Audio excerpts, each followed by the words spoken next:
Nah, ikhwah, kita lanjutkan. Bismillahirrahmanirrahim. Alhamdulillahirabbil alamin. Wassalatu wassalamu ala nabiyyina Muhammadin wa ala alihi washabihi ajmain.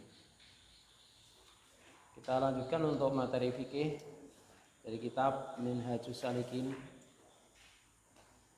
wa Tawdihul Fiqhi Fiddin karya Syekh Abdurrahman As-Sa'di rahimahullah ta'ala. Pembahasan terakhir kita yaitu bab tayamum, bab tayamum. Kemarin sudah kita bacakan untuk paragraf pertama ya, paragraf pertama. Bab tayammumi. Kita bacakan sekali, kemudian kita baca bersama-sama. Silakan didengarkan, barangkali kemarin yang masih ada tertinggal bisa mengikuti kembali. Bismillah, qala al-muallif rahimahullah ta'ala, babut tayammumi wa huwa an-naw'u tsani min at-taharati wa huwa badalun an taharatil ma'i idza ta'azzara isti'malul ma'i li'a'dha'i at-taharati aw ba'daha li'adamihi aw khawfi dhararin biistimalihi fayaqumu at-turabu maqama al-ma'i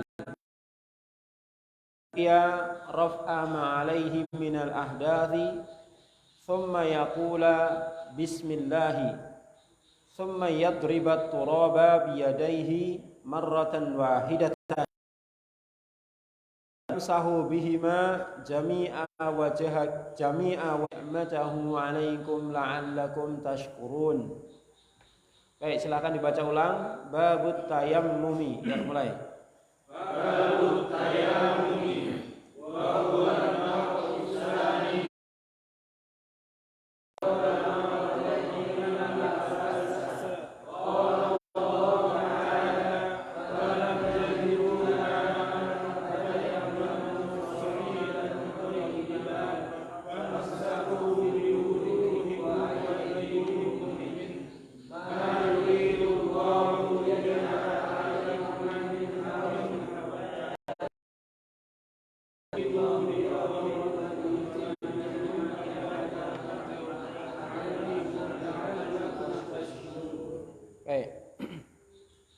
Dari paragraf ini bisa kita pahami bahwa status tayamum itu apa?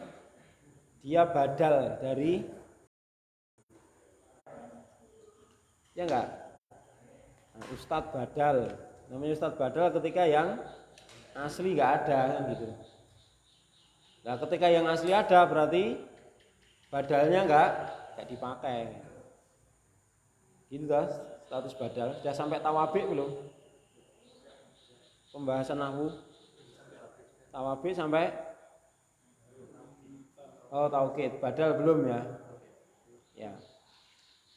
Jadi statusnya badal, sehingga di antara pembatal tayamum artinya seseorang itu apa? Tidak boleh tayamum lagi ketika penghalang untuk menggunakan air ini. Juga dari paragraf ini kita bisa pahami sebab seseorang itu dibolehkan tayamum. Satu, apa Mas Salim? Kita boleh tayamum. Satu,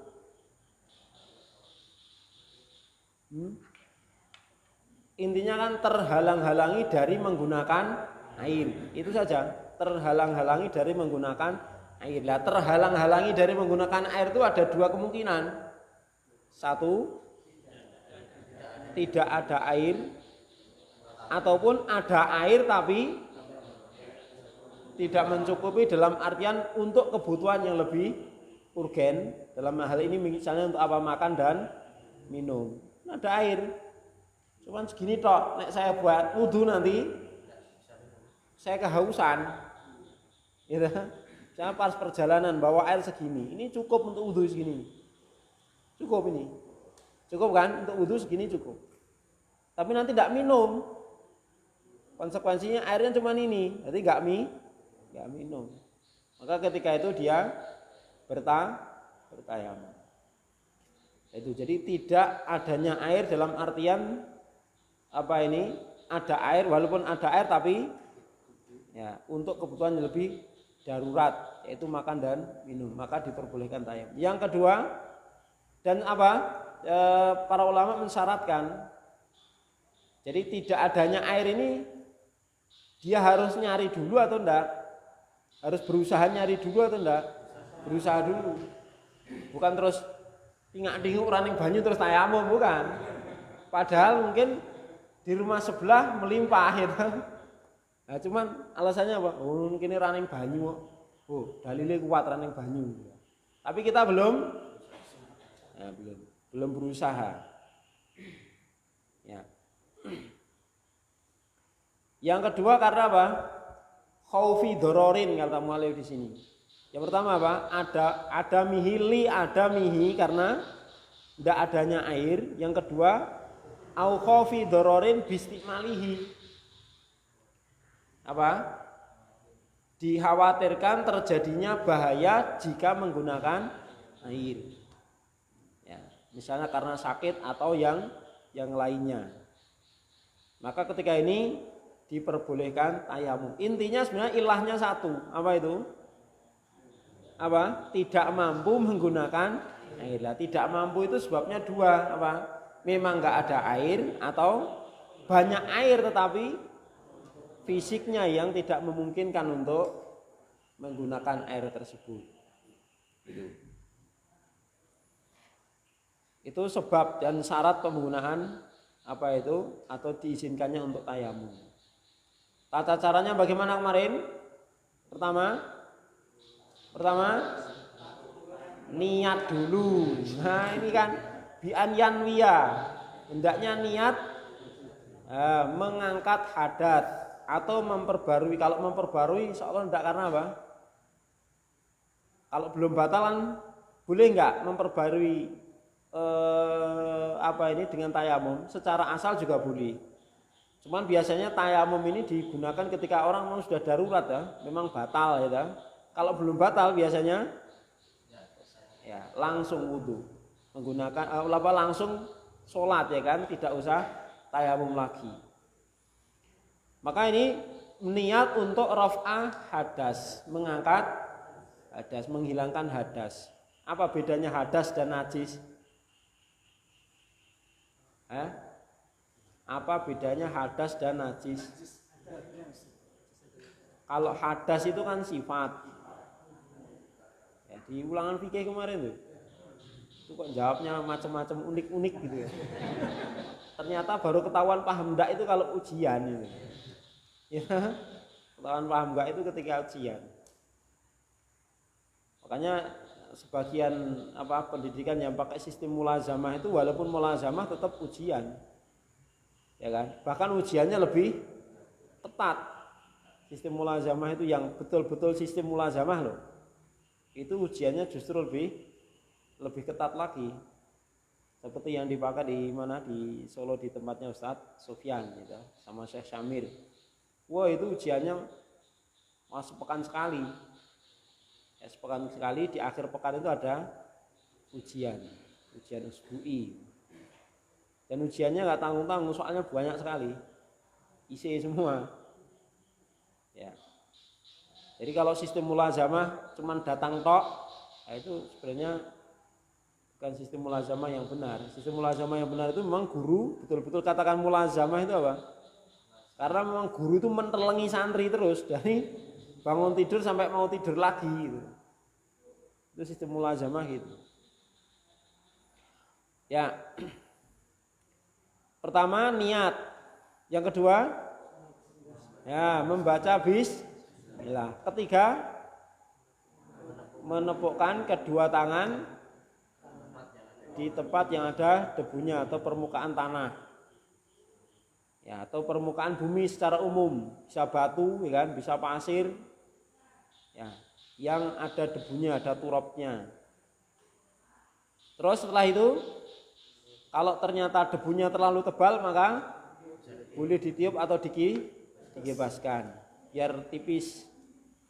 Karena sebenarnya inti toharoh dengan tayamum ini kan toharoh maknawi sebenarnya. Ya kan? Artinya apa? Kalau dilihat dari dohirnya, ini kan ya tidak bisa mensucikan, dalam artian lahirnya kan tidak menghilangkan kotoran kan? Ya kan? Beda dengan air. Kalau air kan apa? Nah, betul-betul membersihkan kan gitu. Kotoran bisa bersih. Tapi kalau pakai debu, mamanya bagus, tambah bagus lah ukuran. Ya pakai kayak bedak lah itu. Kalau debunya tebal maka boleh ditiup supaya mengurangi kadar debunya.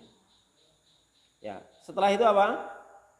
Mengusap wajah dan kedua telapak tangan. Sekali. Boleh nggak menepuk 2 kali? Boleh. Ya, tapi yang kuat, pendapat yang kuat apa? Sekali cukup. Ya, sekali sudah cukup. Ini tentang kaifiyah dan tata cara tayamum. Apa?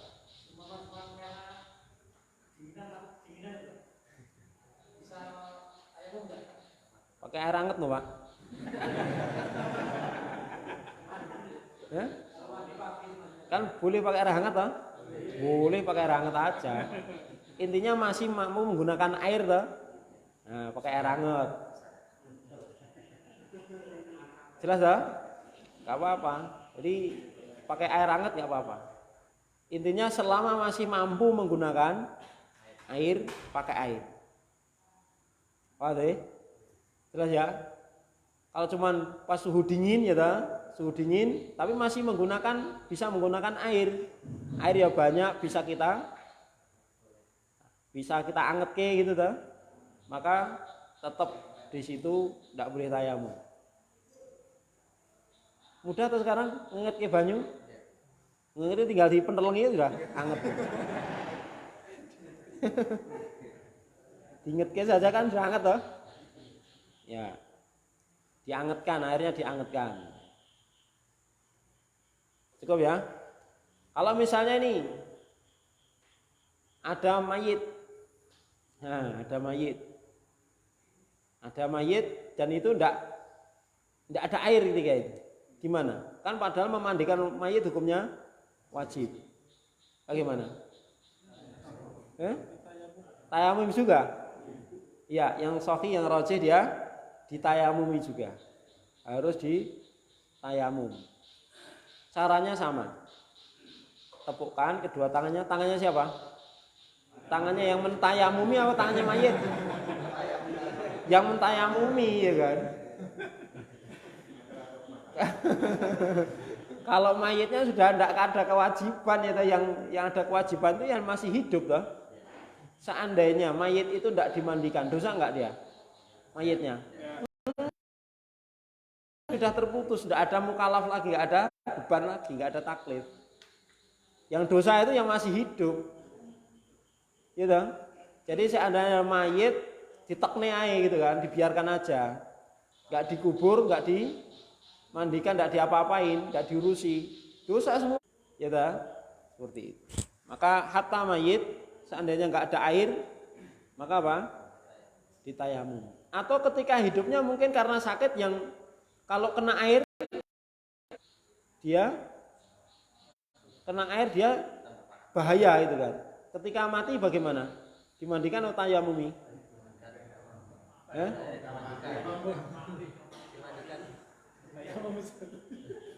Kalau ada air ya wajib dimandikan. Kalau kan sudah meninggal ada air dimandikan. Jelas ya? Kalau nggak ada air baru tayamum. Kalau kan misalnya nggak ada air terus yang memandikan kan sudah tayamum. Kalau terus ada air apa juga perlu mandi syaratnya? Yang siapa? Yang memandikan tadi. Ya kalau dia ketemu air, ya dia wajib mandi besar. Kalau dia mengikuti pendapat yang wajib mandi, seperti yang disebutkan dalam buku ini. Ya, ketika dia ketemu air dia mandi. Jadi sifatnya sementara ya. Ya, maka ada pembatal-pembatal tayamum. Ya, ada pembatal tayamum. Gitu.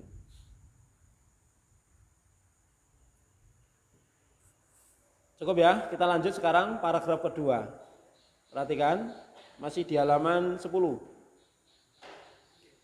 Wa an Jabirin anna Nabiyya sallallahu alaihi wasallam qala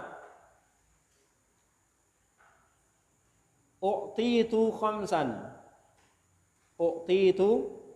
khamsan lam yu'tahunna ahadun minal anbiya'i qabli nusirtu bira'bi masirata syahrin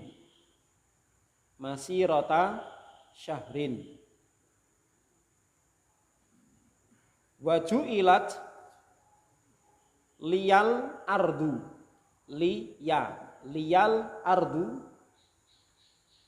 masjidan wa tahuran fa ayyuma rajulin adrakathu as-salatu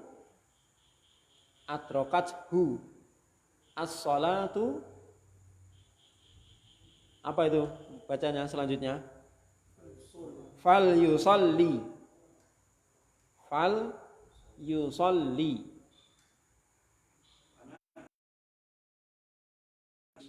Ya, lam yang kedua tasdid. Fal yusalli. Lam yang pertama sukun. Wa uhillat liyal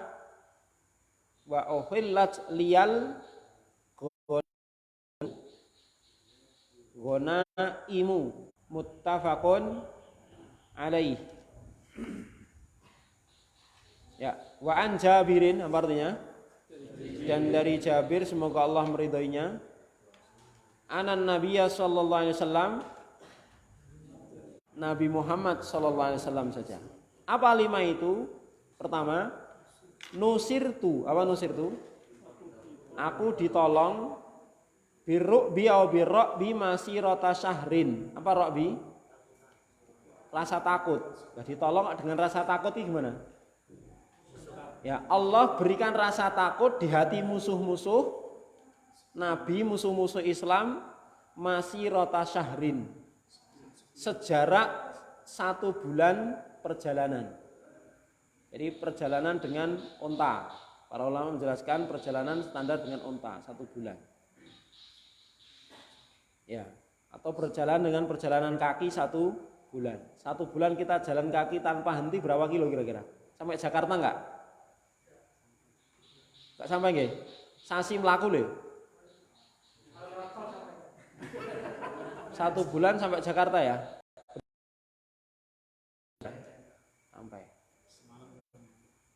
Semalam jalannya di kereta. Jalan kaki loh, jalan kaki. Ya, itu jarak sini Jakarta kan 600-an kilo kan? 600 kilo.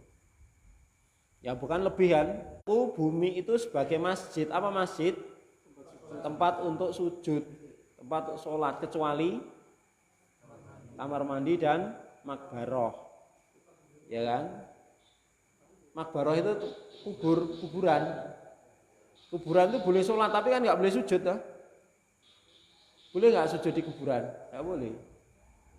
Ya toh?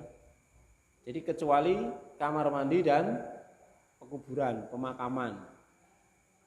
Maka sholat jenazah kan nggak pakai sujud, maka boleh. Ya toh? Maka boleh sholat jenazah di makam. Kenapa? Nggak pakai sujud gitu. Kan masjid itu apa toh? Tempat sujud. Fi'il mandinya apa? Yasjudu. Sajadah yasjudu, usjud, la tasjud, harusnya masjadun. Nah kok masjidun? Apa salah? Enggak, itu pengecualian. Enggak ikut bab itu. Jadi masjid, masjid nggak ada, adanya masjid. Inti pembahasannya, inti pendalilannya di kalimat mana? Ju'iliyat liyal ardu masjidan wa tohuron. Kata tohuron ini loh. Ini sebagai dalil tayamum. Jadi kan di sini saya ingin membawakan dua dalil, satu dari Quran, satu dari hadis. Yang dari Quran tadi surat Al-Maidah ayat 6. Yang dari hadis ini dalil tentang apa? Tayamum. Fa ayyuma rajulin, maka siapa saja, jadi walaupun ini rajulin tapi ya lelaki ya perempuan, gitu. Maka diterjemahkan siapa saja itu, jangan diartikan maka lelaki yang mana saja, berarti wanita enggak. Ini rajulin ini maksudnya siapa saja. Nah, kenapa enggak dipakai rajulin wa imra'atin? Karena mewakili, rajulin sudah mewakili wanita sama. Maka siapa saja yang adrokat sholatu, yang waktu sholat itu menemui dia, menjumpai dia, artinya siapa saja yang mendapati waktu sholat, fal yusolli, maka hendaknya dia segera sholat dengan cara apa? Bertayamum tadi. Yang kedua, yang ketiga, wa uhillat liyal ghanaimu, dan dihalalkan padaku ghanimah. Apa ghanimah? Harta rampasan perang. Ya, harta rampasan perang. Lah apa sebelumnya ini tidak halal, sembunyikan. Ya, sebesar kepala kambing itu berupa emas, gede tuh itu. Nah, disembunyikan dia. Aku. Ya, akhirnya pemimpin tidak terus nggemboli dewe-dewe. Wah, ghanimah ndak. Termasuk tawanan perang golek sing ayu-ayu pak dhewe ndak. Ya dikumpulkan dulu tawanan-tawanan ya kan, nanti yang membagi apa? Syafaat di sini syafaat utma. Bukan semua syafaat, dari syafaat utma. Karena semua nabi itu juga diberi hak untuk memberi syafaat, tapi syafaat utma kekhususan nabi. Syafaat tahu segera nasibnya, karuan sisa nek surga nerokoan gitu toh, pengen segera tahu surga atau neraka. Akhirnya mereka berbondong-bondong mendatangi para nabi supaya seperti itu. Kan kita sekarang sudah belajar, buat nanti langsung berbondong-bondong Nabi Muhammad saja. Kan kita sudah tahu ilmunya toh. Iya toh? Kita kan dunia sudah belajar. Nanti arpo kita mendatangi Nabi Adam semuanya kan katakan toh, kita udah belajar langsung ketemu Nabi Muhammad saja, jujuk gitu loh, bisa nggak seperti itu? Tapi di kuburan apakah seperti itu? Ya kan, nggak bisa seperti itu. Walaupun kita nggak tahu kan kita ada hadisnya menerangkan. Ya, walaupun kita belum mengalami, tapi ada hadis yang menyebutkan seperti itu. Apa itu? Orang susah mengucapkan 3 kalimat itu, walaupun di dunianya lancar. Ya, kata orang kufur misalnya suruh mengucapkan itu kan gampang sekali. Syafaatul utma. Ya, syafaatul utma, syafaat yang berlaku di padang mahsyar, yaitu apa? Permintaan Nabi kepada Allah, perhitungan amal kepada para makhluk. Itu yang keempat. Yang kelima, wa kana nabiyyu yub'atsu ila qaumihi khassatan. Nabi-nabi yang sebelumku itu hanya diutus pada kaumnya khusus. Ya, sementara aku diutus kepada seluruh manusia secara umum dan sebagai penutup para nabi dan Rasul. Jadi kerasulan Nabi Muhammad ini mencakup seluruh manusia di belahan bumi mana saja. Dakwahnya Nabi Shallallahu Alaihi Wasallam. Walaupun dia menggunakan syariat nabi-nabi terdahulu, seperti orang Yahudi misalnya, seperti orang Nasrani misalnya. Ya, ketika mereka menggunakan syariat nabi-nabi terdahulu, ya kan? Nabi Musa misalnya, Nabi Isa misalnya.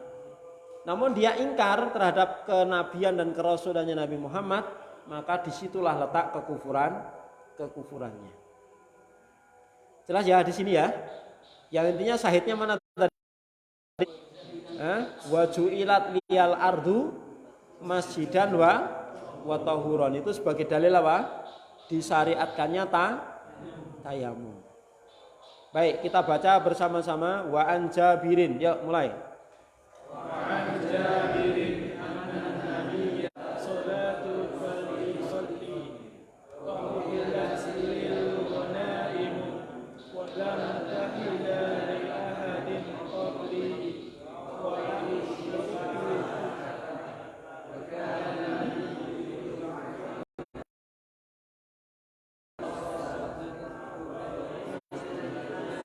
mansub ahadan, majrur ahadin. Antum sudah selesai marfu atau berarti harusnya tahu ini. Ahadun kenapa marfu? Masih idat?